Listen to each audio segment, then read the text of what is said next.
శ్రీ విఘ్నేశాయ నమః. శ్రీ గురుభ్యో నమః. మహాసరస్వత్యై నమః. నమస్కారం అండి. వివాహ ముహూర్తాలు వచ్చేసాయి, వివాహాలు జరుగుతున్నాయి. కానీ చాలామందికి మనసులో ఒక బాధ ఉంది. నా వివాహం ఎందుకు ఆలస్యమవుతుందని యువకులకు బాధగా ఉంది. ప్రయత్నాలు చేస్తున్నారా? ముమ్మరమైన ప్రయత్నాలు చేస్తున్నారు. మ్యారేజ్ బ్యూరోని కలుస్తున్నారు, డబ్బులు ఇస్తున్నారు, బంధువులకు చెప్తున్నారు. ఇంట్లో అమ్మాయి ఉంటే తల్లిదండ్రుల బాధ వర్ణనాతీతం. అదే అబ్బాయి ఉన్నా కానీ వాడు వయసు అయిపోతుందనే బాధ. అబ్బాయికి అమ్మాయి నచ్చట్లేదు, అమ్మాయికి అబ్బాయి నచ్చట్లేదు. అన్నీ ఉన్నాయి. ఏదో చేసి వాళ్ళు అడిగినంత కట్నం కూడా ఇద్దామని రెడీగా ఉన్నారు. కానీ వివాహాలు కావట్లేదు. ఏమి లేకున్నా, ఏమి ఇవ్వకున్నా పర్వాలేదు, మా కొడుకు వివాహం అయితే బాగుండు నేను బాధపడుతున్న తల్లిదండ్రులను చూస్తున్నాను. కానీ వివాహం కావట్లేదు. దానికి ఎందుకు ఆలస్యం అవుతుంది? దానికి కారణాలు ఏమిటి? ముందుగా ఒకసారి మనం భౌతికంగా పరిశీలిద్దాం. అంటే జాతకాలు పక్కకు పెట్టేసి, నమ్మకాలను పక్కకు పెట్టేసి ఒకసారి విషయాన్ని ఆలోచన చేద్దాం. నేను ఒకటే చెప్తాను, all marriages in made in heaven. మీ యొక్క లగ్నాలు, మీ వివాహాలు, మీ యువతిని ఎప్పుడో ఒకసారి భగవంతుడు మీకు చేరువుగా చేస్తాడు. ఖచ్చితంగా అవి గత జన్మలోనే మీకు ముడిపడి ఉంటాయి. నా ఉద్దేశం ప్రకారంగా మీరు దాన్ని ఎన్నుకోవడానికే ఆలస్యం అవుతుంది, అంతేకాని వేరే ఉద్దేశం కాదు. మనం చూసే దృష్టిని బట్టి, మనం ఆలోచన చేసే విధానాన్ని బట్టి, మనం కోరుకునే గొంతమ కోరికలను బట్టి నీ జీవితం ఉంటుందా? నువ్వు అనుకుంటావు నాకు ఇలా ఉంటే బాగుండు, అలా ఉంటే బాగుండు అనుకోవడం మట్టిగా జరుగుతుంది. కానీ భగవంతుడు ఏ విధంగా చేస్తే ఆ విధంగానే ఉంటుంది. లేనిపోని కోరికలు పెట్టుకొని అమ్మాయిలు వివాహాలు కాకుండా ఉంటున్నారు. అనవసరమైన రాద్ధాంతం చేసుకుని అబ్బాయిలు ఉంటున్నారు. కరెక్ట్ కనుక కుటుంబ నేపథ్యాన్ని చూసి, అమ్మాయిని చూసి, వారి సంస్కారాన్ని చూసి కనుక ముందుకు వెళ్ళేది ఉంటే ఖచ్చితంగా వివాహాలు అవుతాయి.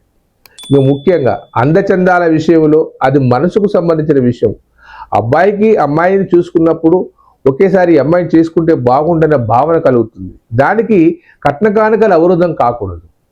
ఆ కట్న కానుకల అవరోధం వల్ల మీ పెళ్లి వాయిదా పడిపోతుంటుంది. అలా వాయిదా పడుకుంటూ 36 ఏళ్ళకు వచ్చేసి మీ తండ్రి కాదు తల్లి తాత అవుతారు తప్ప వేరే విధం కాదు. ఇకపోతే ఆలస్యానికి భౌతికమైన కారణాలు చెప్తున్నాను. కట్న కానుకల విషయంలో కానీ, ఇల్లు విషయంలో కానీ, ఉద్యోగ విషయంలో కానీ, ఆర్థిక వెసులుబాటు విషయాలే కానీ చాలా రకాలుగా ఉండవచ్చు. దాంతోపాటు పిచ్చిపట్టి పూర్తి స్థాయిలో జాతకాల విషయాలలో కూడా పడిపోతున్నారు. ఈ జాతకం మంచిది కాదు, ఆ జాతకం మంచిది కాదు. పెద్దవాళ్ళు చెప్పారు, రకరకాల సమస్యలకు రకరకాల పరిష్కార మార్గం చెప్పారు. 100 ఏళ్ల క్రితం నుంచి కూడా, మొన్న 10 సంవత్సరాల వరకు కూడా అందరికీ పేరు సరిగా లేకపోతే పేరు మార్చి వివాహాలు చేశారు. వారికి జ్ఞానం లేదా? వారందరూ చక్కగా లేరా? ఏ ఒక్కరు కూడా డైవర్స్ కాలేదు. అమ్మాయికి సంబంధం జాతకం చూసిన తర్వాత నక్షత్రం కలవలేదన్నప్పుడు అమ్మాయి పేరు మార్చి చేశారు. చిరంజీవి, లక్ష్మి, సౌభాగ్యవతి అని పేరు పెట్టేసి వివాహం చేశారు. వారెవరికీ డైవర్స్ కాలేదు. అన్ని జాతకాలు చూసుకొని, అన్ని రకాలు చూసుకున్న తర్వాత కూడా వీరందరికీ డైవర్సులు అవుతున్నాయి, ఒకరంటే ఒకరు పడట్లేదు. మరి ఏది? కాబట్టి మీరు మీ భావాన్ని, మీకు నచ్చినట్టే ఏది ఉంటే దానికి పరిష్కార మార్గం చెప్తుంది జ్యోతిష శాస్త్రం. ఇక్కడ ఆలస్యం కావడానికి రకరకాల లోపాలు ఉంటాయి. నేను లేవని చెప్పను, జాతకం తప్పని చెప్పను.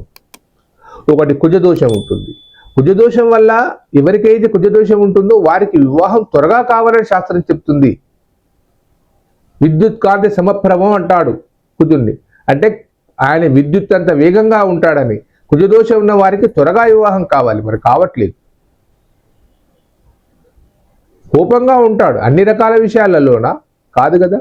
కుజదోషం ఉంటే మరణాలు ఉండవు, భార్యాభర్తల మధ్య కలహాలు ఉండవచ్చు. ఎవరి కుటుంబాల్లో కలహాలు లేవు,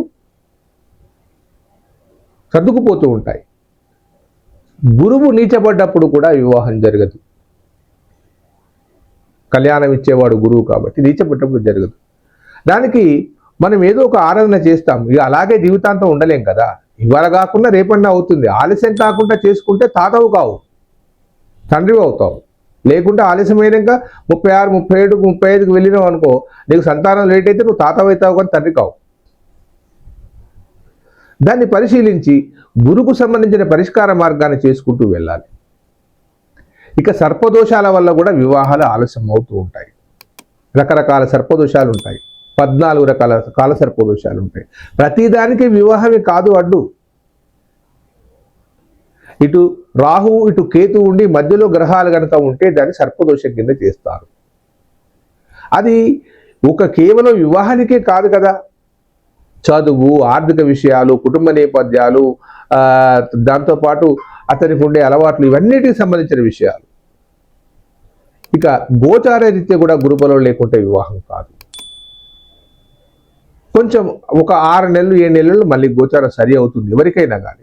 గురువు ఒక రాశి నుండి ఒక రాశి పోవడానికి సంవత్సర కాలం పడుతుంది.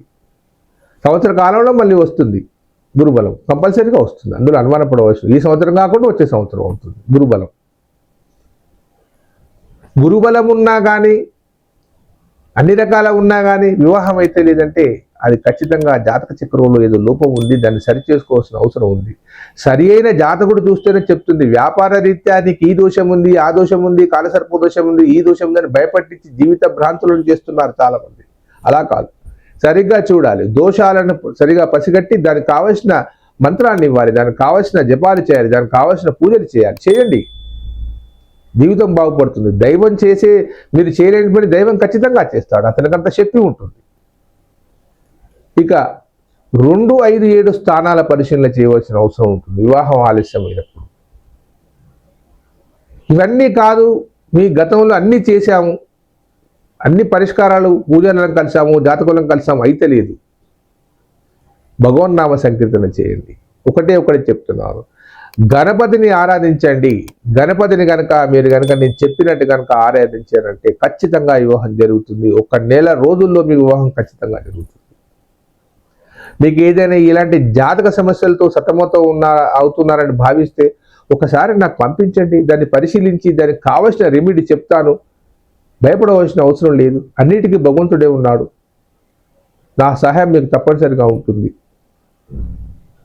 సర్వే జనా సుఖినో భవంతు.